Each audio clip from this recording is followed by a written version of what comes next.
আগের ভিডিওতে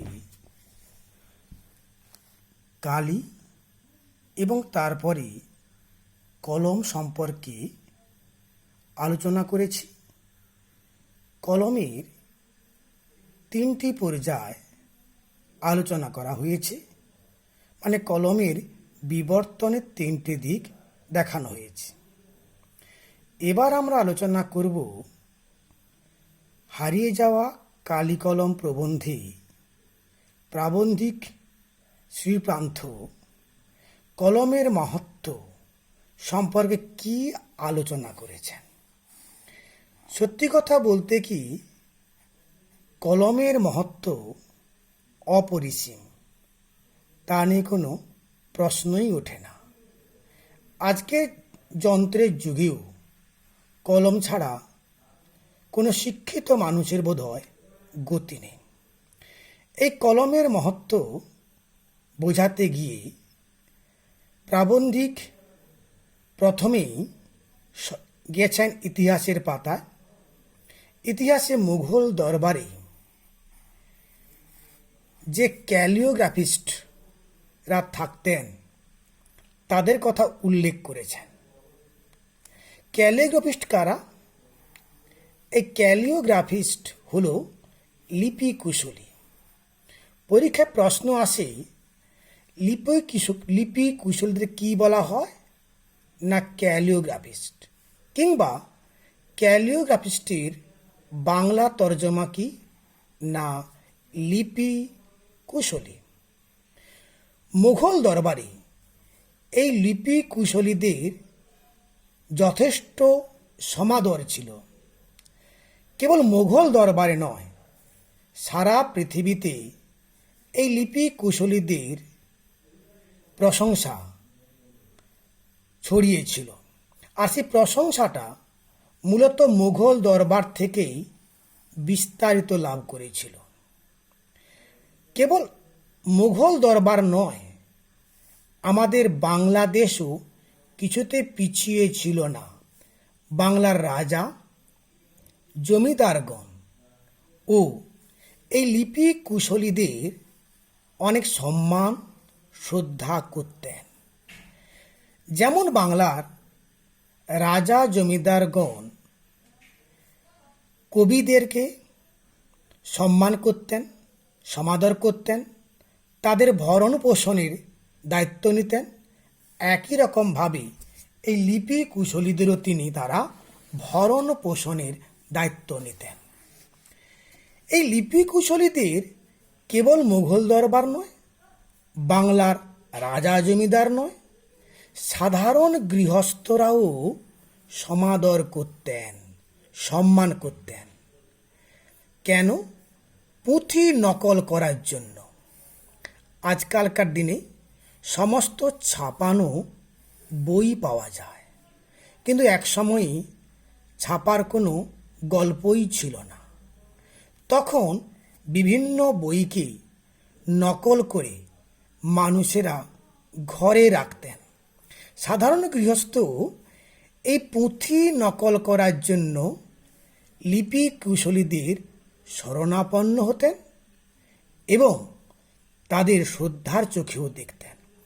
এক কথায় বলা যায়, এই লিপি কুশলীগণ তাদের কলমের মহত্বের জন্য কি রাজদরবার, কি জমিদারের কাছে, কি সাধারণ গৃহস্থের কাছেও সম্মান বা সমাদর লাভ করতেন। কিন্তু মজার কথা হচ্ছে এই যে সম্মানী লিপি কুশলীগণ রাজদরবারে সম্মান পাচ্ছেন, রাজা জমিদারগণ ভরণ পোষণ করছেন, কিন্তু বাকি সাধারণ গৃহস্থের কাছে তারাও সম্মান পাচ্ছেন। কিন্তু প্রশ্ন হচ্ছে তারা পারিশ্রমিক কত পেতেন? এখানে দুটি তথ্য তুলে ধরেছেন আমাদের প্রাবন্ধিক। দুটো তথ্যই তোমাদের সামনে পরিবেশন করছি। আমাদের মহাকাব্য রামায়ণ 7টি খণ্ডে কাণ্ডে বিভক্ত। রামায়ণের বিস্তারটা নিশ্চয়ই কম নয়, যথেষ্ট বড়। বাড়িতে কৃত্তিবাসী রামায়ণ থাকলে তার পাতা সংখ্যাগুলো দেখে নেবে। সেই রকম রামায়ণ বইকে হাতে লিখে 4টা খণ্ডই কপি করত, মানে 4টা রামায়ণ লিখতে। কত পেত পারিশ্রমিক ভাবতে অবাক লাগবে। আজকের দিনে মাত্র 7 টাকা। 7 টাকা পেত পারিশ্রমিক 4 খণ্ড রামায়ণ নকল করে, কপি করে। আর সম্মান হিসাবে কিছু কাপড় আর মিঠাই পেতেন। এ তো কোন সময় অষ্টাদশ শতকে। তার 100 বছর পরে, মানে 19 শতকে একটু দেখো এদের পারিশ্রমিকটা বাড়লো কিনা। এই কথাটা কিন্তু লেখক নিয়ে এসছেন, একজন সাহেব লিখে গেছেন তার লেখা থেকে। 19 শতকে 12 আনা। 12 আনা মানে আজকে দিনে 75 পয়সায়, যে পয়সায় একটা হলে চকলেটও পাওয়া যায় না। 32,000 অক্ষর। 32,000 অক্ষর লিখলে একজন লিপি কুশলী পেতেন মাত্র 12 আনা। তাহলে এই সামান্য পারিশ্রমিকের বিনিময়ে তাদের কি খাটনিটাই না খাটতে হতো, তার কিন্তু বলার অপেক্ষা রাখে না। এই লিপি কুশলীদের কাজগুলো কেমন, সেটাও দারুণ ছিল। একটা সংস্কৃতের শ্লোক রয়েছে, সমানি সমশীর্ষানি ঘনানি বিড়ালিনী চ। এই শ্লোকটা কিন্তু তোমরা মুখস্থ রাখবে, তোমাদের বইয়ের পাতায় রয়েছে। এর অর্থ চায় সব অক্ষর সমান, প্রতিটি ছত্র সুশৃঙ্খলিত আর পরিচ্ছন্ন। মানে প্রত্যেকটা অক্ষরের উচ্চতা সমান হবে এবং তা সুন্দর হবে, আর লাইনগুলো চমৎকার সাজানো হবে। এক কথায় যাকে বলা হয় মুক্তোর মতো লেখা, মুক্তোর হস্তাক্ষর। তাহলে আমরা কলমের মাহাত্ম্য অংশে ইতিহাসের পাতা ঘেঁটে লিপি কুশলী বা ক্যালিওগ্রাফি সম্পর্কে আলোচনা করলাম। আরও মজার কথা, এছাড়াও যেহেতু আমরা বাংলা সাহিত্যর অংশ নিয়ে আলোচনা করছি, সাহিত্য অংশ, তাই এই কলমকে হাতিয়ার করে সাহিত্যিকগণ কি ফসল ফলিয়েছেন দেখো। সাহিত্যিকগণ ওই কলমকে হাতিয়ার করে তারা কিন্তু সোনার ফসল ফলিয়েছেন, যা জগতে এখনো খ্যাতির শীর্ষে রয়েছে। আমাদের প্রাবন্ধিক কয়েকজন জগৎ খ্যাত লেখকের নাম উল্লেখ করেছেন, এবং যারা ওই কলম দিয়ে জগৎ জয় করেছেন। এরা জগৎ জয় করেছেন অস্ত্রের বিনিময়ে নয়, কোনো কূটবুদ্ধির বিনিময়ে নয়, কোনো সাধনার বিনিময়ে নয়। হ্যাঁ, সাধনা, কলমের সাধনা। সেই সাধনা দিয়ে জগৎ খ্যাত সাহিত্যিকগণ মহান শিল্পকর্ম করেছেন, যাদের উল্লেখ করেছেন প্রাবন্ধিক। ওদের কথা একটু উল্লেখ করছি, পরীক্ষায় প্রশ্ন পড়ে যায় কাদের কাদের নাম উল্লেখ করেছেন।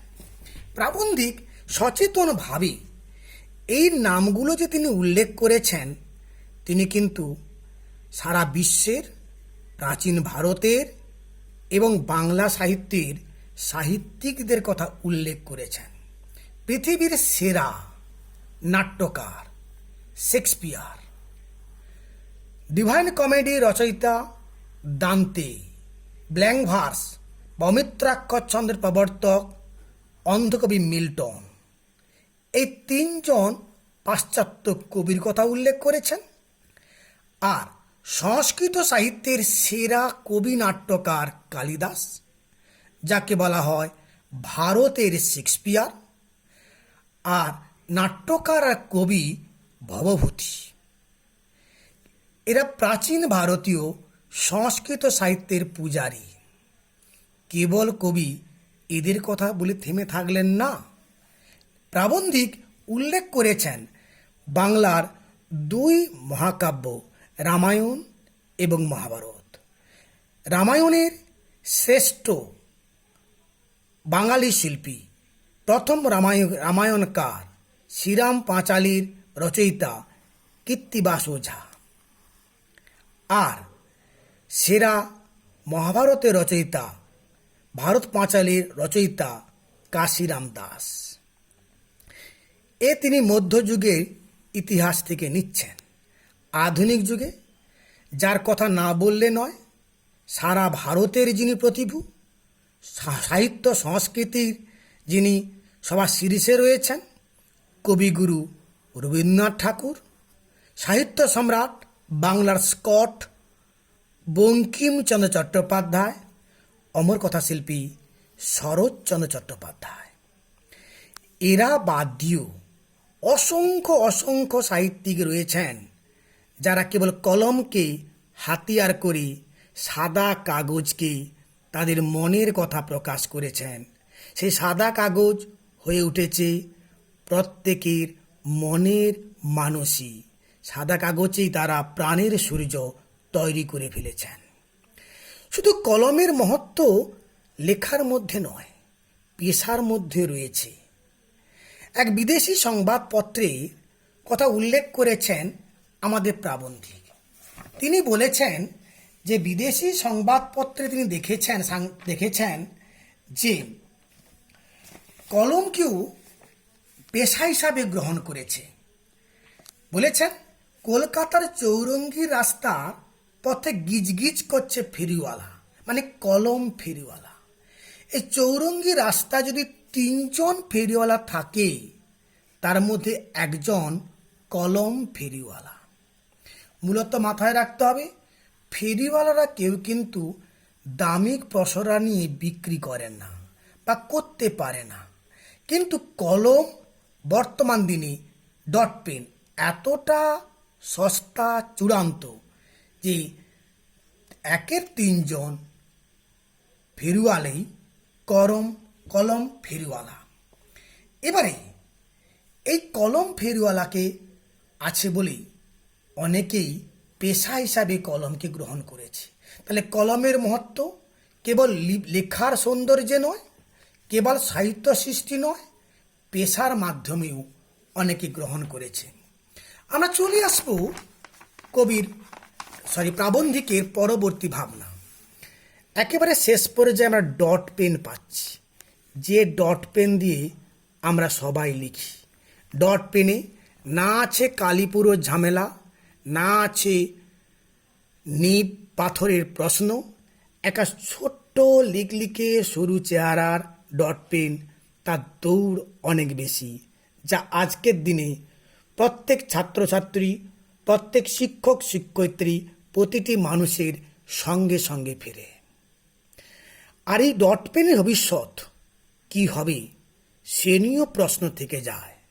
কম্পিউটারের যুগ, হয়তো অন্যান্য আমাদের বাঁশের কঞ্চির কলম, পালকের কলম, কিংবা নল খাগড়ার কলম, হাড়ের কলম, স্টাইলাস, ফাউন্টেন পেন, রিজার্ভার পেনের মতো হয়তো এই ডট পেনকেও একদিন জাদুঘরে পাঠিয়ে দিতে পারি। ভবিষ্যৎ সে কথা বলবে। আমরা একেবারে কলমের শেষ অংশের দিকে পৌঁছে যাচ্ছি, যেই অংশটা খুবই গুরুত্বপূর্ণ। প্রাবন্ধিক কতগুলো তথ্য দিয়েছেন, যে তথ্যগুলো থেকে প্রায় 1 নম্বরের প্রশ্ন পরীক্ষায় আসে। তথ্যগুলো একটু মনে রাখবেন। প্রাবন্ধিক নিখিল সরকার তিনি দেখেছিলেন এই ফাউন্টেন পেনের সংগ্রহ। এই ফাউন্টেন পেনের সংগ্রহ দেখেছিলেন ঔপন্যাসিক শৈলজানন্দ মুখোপাধ্যায়ের কাছ থেকে। এই শৈলজানন্দের কাছে ছিল প্রায় 2 ডজন ফাউন্টেন পেন। আর শৈলজানন্দ জানিয়েছেন তিনি ফাউন্টেন পেন সংগ্রহ করা এবং তা দিয়ে লেখার নেশা পেয়েছিলেন শরৎচন্দ্র চট্টোপাধ্যায়ের কাছ থেকে। পরীক্ষায় প্রশ্ন এসে যায়, ফাউন্টেন পেনের সংগ্রহ কার ছিল? উত্তর হবে শৈলজানন্দ। প্রশ্ন আসতে পারে, ফাউন্টেন পেনের সংগ্রহকারী ফাউন্টেন পেনের সংগ্রহের নেশা কার কাছ থেকে পেয়েছিলেন? না, শরৎচন্দ্র চট্টোপাধ্যায়ের কাছ থেকে। যখন আমরা পেন নিয়ে এত কথা বলছি, কলম নিয়ে এত কথা বলছি, একজন লেখক রয়েছেন অন্নদাশঙ্কর রায়, বিখ্যাত ছড়াকার, ঔপন্যাসিক। আর ইনি হচ্ছেন আমাদের রাজ্যে প্রথম আইসিএস অন্নদাশঙ্কর রায়। তিনি কিন্তু সারা জীবন টাইপ রাইটারে লিখেছেন। টাইপ রাইটার কম্পিউটারের মতো নয়, সেখানে ধাতব কম্পিউটারের মতোই বলা যায়, কিন্তু কম্পিউটারের মতো স্ক্রিন ছিল না, পর্দা থাকতো না। লিখেছেন অন্নদাশঙ্কর রায়। প্রশ্ন আসে, কে সারা জীবন টাইপ রাইটার লিখেছেন? উত্তর অন্নদাশঙ্কর রায়। আর একজন পদাতিক কবি সুভাষ মুখোপাধ্যায়। ইনি প্রথম দিকে লিখতেন কলম দিয়ে, একেবারে শেষ জীবনে তিনিও এই টাইপ রাইটারে ধরে ধরে লিখেছেন। প্রশ্ন আসে, শেষ জীবনে কে টাইপ রাইটার লিখেছেন? উত্তর পদাতিক কবি সুভাষ মুখোপাধ্যায়।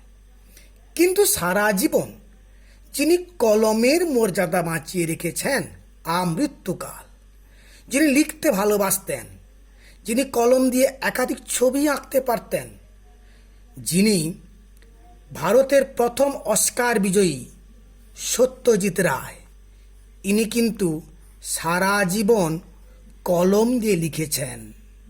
তাহলে প্রশ্ন আসে, কে সারা জীবন কলম দিয়ে লিখেছেন? উত্তর সত্যজিৎ রায়। বিশ্বকবি রবীন্দ্রনাথ ঠাকুর, তোমরা জানো, একেবারে শেষ বয়সে একজন চিত্রকর হয়েছিলেন। তিনি চিত্রশিল্পী হিসাবে সারা বিশ্বে খ্যাতি অর্জন করেছিলেন। কি হিসাবে? ছবিতা রচনা করে, ছবিতা তৈরি করে, রচনা করে। ছবিতাটা কি? তিনি লিখেছেন, যেখানে ভুল হয়েছেন কেটে কেটে দিয়েছেন, সেই কাটা কাটা অংশ দিয়ে একটা সুন্দর ছবি হয়েছে। সেটাও শুরু হয়েছে ওই কলম থেকে। তাহলে কলম দিয়ে ছবি এঁকেছেন কে? রবীন্দ্রনাথ ঠাকুর। কাটাকুটি করতে গিয়ে তাকে সাহিত্যের পরিভাষায় ছবিতা বলা হয়। তাহলে কলম একদিকে আমরা সৃষ্টি করেছে, কলম কিন্তু কোনো কোনো ক্ষেত্রে মৃত্যুর কারণ হয়ে উঠে দাঁড়িয়েছে। আমরা যেমন আগে বলেছিলাম যে কলমের আঘাতে নিহত হয়েছিলেন কাফকা, করেছিলেন জুলিয়াস সিজার। ঠিক তেমনি একেবারে বিখ্যাত কৌতুক রচয়িতা, হাস্যরসিক গল্পকার, ঔপন্যাসিক ত্রৈলোক্যনাথ মুখোপাধ্যায়, যিনি একাধিক মূল্যবান সাহিত্য রচনা করেছেন, যার মধ্যে উল্লেখযোগ্য, অবশ্যই মনে রাখতে হবে, এগুলো পরীক্ষায় পড়ে। ডুমুরধর বা কঙ্কাবতী রচয়িতা ত্রৈলোক্যনাথ মুখোপাধ্যায়। তিনি মৃত্যুবরণ করেছিলেন কলমের নিবের আঘাতে। মানে এই যে নিজের হাতের কলম হঠাৎ অসাবধানতা বশত তার বুকে নাকি ফুটে গিয়েছিল, তাতেই তার মৃত্যু হয়েছিল। পরীক্ষায় প্রশ্ন আসে, কলমের নিবের আঘাতে মৃত্যু কার হয়েছিল? না, ত্রৈলোক্যনাথ মুখোপাধ্যায়। তিনি কে? কঙ্কাবতী আর ডুমুরধরের স্বনামধন্য লেখক। এবারে আমরা আজকের দিনে তোমরা দেখতে পাচ্ছ 10 টাকা দিলে কোথাও কোথাও 6খানা, 5খানা, 10খানা ও ডট পেন পাওয়া যায়। কিন্তু ভাবতে পারবে একটা কলমের দাম কত হতে পারে? তথ্য দিচ্ছেন স্বয়ং প্রাবন্ধিক। তিনি বলছেন একটা কলমের মূল্য 2500 পাউন্ড। 2500 পাউন্ড, পাউন্ড ইংল্যান্ডের টাকা। লেখকের সময়ে 1 পাউন্ড মানে 75 টাকা। মানে আমরা তাকে যদি 75 টাকা দেই, আমাকে তারা দেবে 1 পাউন্ড। তাহলে একটি কলমের মূল্য দেখো 1,47,500 টাকা একটি কলম। অবশ্য এই কলম কারা পেত? যারা ধন কুবের। এই কলমটা কেমন? তার শরীরটা হতো প্ল্যাটিনাম দিয়ে কিংবা সোনা দিয়ে, আর নিভ হতো হিরে দিয়ে। লেখকের ভাষায় সোনার অঙ্গ, হীরের হৃদয়। দামি কলমগুলো মূলত প্ল্যাটিনাম বা সোনা দিয়ে তৈরি হতো, আর তার নিভ হতো হিরে দিয়ে। এই যে 2,500 পাউন্ড সবচেয়ে মূল্যবান কলমের অঙ্গ ছিল সোনার, হৃদয় ছিল হীরের। কিন্তু ভাবতে অবাক লাগে, আর এই এত দামিক কলম আজকের দিনে পকেটমারদের কাছেও অস্পৃশ্য। কারণ পকেটমারও হাত সাফাই করে ওই কলম নিতে চায় না। আর একটু তথ্য দিয়ে দিচ্ছি, কলম শেষ করব। ছোটবেলায় আমাদের লেখক দেখেছেন দ্বারকাবাবুর পায়ের মোজায় কলম থাকতো। প্রশ্ন পড়ে যায়, দ্বারকাবাবু কোথায় কলম রাখতেন? না, পায়ের মোজায়। অতি আধুনিক ছেলেরা তারা কলম পকেটে রাখে না, রাখে কোথায়? কাঁধের ছোট্ট পকেটে। আর সবচেয়ে মজার হচ্ছে এই, মেয়েরা কিন্তু কলম রাখে খোঁপায়। আর কলমটাকে বিভিন্ন অনুষ্ঠান বা অফিসে কোথায় কোথায় দেখতে পাওয়া যেত।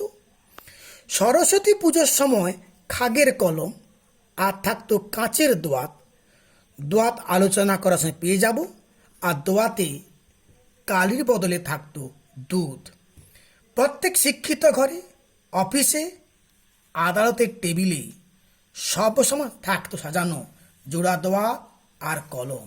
কিন্তু বর্তমান দিনে সেসব উধাও হয়ে গেছে। আপাতত কলমের ব্যবহার নিয়ে আমরা এই ভিডিওটা শেষ করলাম। আমরা পরবর্তী ভিডিও অবশ্যই দেখে মন দিয়ে নিব দোয়াত নিয়ে আলোচনা করব। তোমরা ভিডিওটা মন দিয়ে দেখো, আশা করছি কোনো সমস্যা হবে না। কোনো সমস্যা থাকলে অবশ্যই আমার কাছ থেকে জানতে চেও।